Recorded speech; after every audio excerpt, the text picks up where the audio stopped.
many people agree with me, some don't, led to the Wall Street collapse of 2008. Senator, let me jump in because I hear you on the contrasts, and there are a number of them. But the one thing that both of you voted for, and what Joe Biden helped write, is the 1994 crime bill. Even former President Bill Clinton, who signed it into law, says it went too far, right? It expanded mandatory minimums. It boosted the nation's prison population. It disproportionately impacted African Americans and Hispanics. So my question to you, Senator Sanders, is do you regret that vote? Well, let me give you my answer. Go to YouTube today and find out what I said literally on the day that I voted for it. Well, I'm looking at you right now, Senator. Tell me if you regret it. 1 second. I voted for that bill because it included the Violence Against Women's Act, and it included a ban on assault weapons. And Brooke, you would be asking me today, Senator, why did you not vote for a ban on assault weapons? Why did you vote against? I'm asking you today if you regret your vote. Sometimes you have legislation which includes very good stuff and very bad stuff. That legislation included very bad stuff. I had to make the choice whether I voted to ban assault weapons, something that I promised the people of Vermont I would.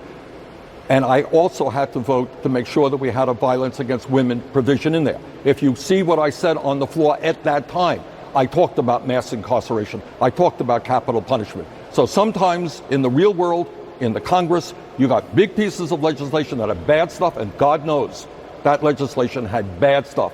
And right now I'm one of the leaders in the fight for criminal justice reform, so we don't have more people in jail than any other major country on earth. Check my record out. Speaking of jail, speaking of incarceration, I read your opinion piece. I mean, today you wrote this opinion piece, USA Today, everyone can go read it, on why you think felons deserve the right to vote. And you point out in the middle part through the piece that over 4.5 million Americans, disproportionately people of color, have lost their right to vote because they've served time. And so, Senator, on this issue, only 28% of Democrats or Democratic leaners say that this is very important to them, that the candidate that they support take this position. And I just wanted to ask you, why is this so important to you and your campaign? Well, Brooke, I think you know how politics works. I was asked that as in a question. In fact, I didn't come up with it. It was asked the question, I gave an answer.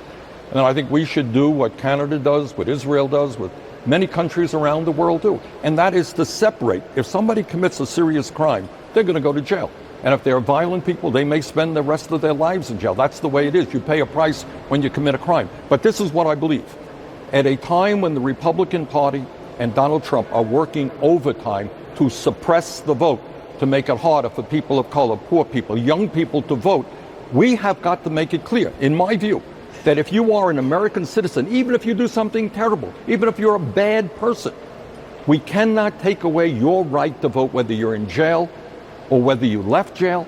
Clearly, what Republicans are doing is trying to deny people of color the right to vote. And this is an issue I think we have to address head on. So even if you are in jail, even Democrats disagree with you. I mean, I'm sure saw what Cory Booker said. But let me say this, Brooke. 4 years ago, people disagreed with me on Medicare for All, raising the minimum wage to $15 an hour, criminal justice reform, spending $1 trillion on rebuilding our infrastructure. People disagreed with me. They'll disagree with me now. But you know what? I will tell you what I think, and that is if you're a citizen of this country, you have the right to vote. And I will oppose all efforts to try to deny Americans the right to participate in our democracy. Okay. Last week, you were at She